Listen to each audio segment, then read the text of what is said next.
మీ సొంతంగా చెప్తున్నాను అనుకుంటున్నారేమో. నేను యజుర్వేద ప్రార్థనా శ్లోకంలోంచే నా ఉపన్యాసం చేస్తున్నాను ఇవాళ. అందులో ఉందా లేదా? ధ్యాయేత్ ఈప్సిత సిద్ధయే ధ్రువపదం విప్రోభిషించే శివం బ్రహ్మాండ వ్యాప్తదేహ భసిత హిమరుచాభా సమానా భుజంగై కంఠే కాళాహ కపర్దాహ కలిత శశికళశ్చండ కోదండహస్తాహ.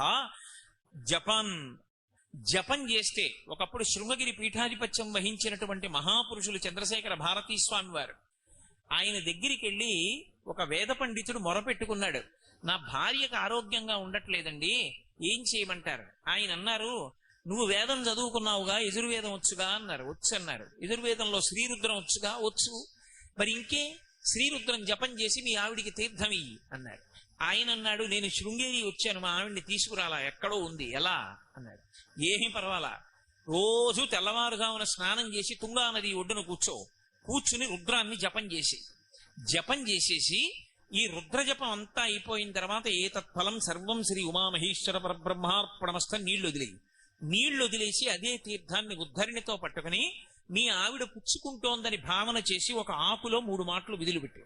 అకాల మృత్యుహరణం సర్వవ్యాధి నివారణం సమస్త పాపక్షయకరం శ్రీ ఉమామహేశ్వర పాదోదకం పావనం శుభం అంటూ 3 మాటలు ఆకులో వదిలిపెడుతూ మీ ఆవిడ పుచ్చుకుని తాగింది అని భావన చెయ్యన్నారు.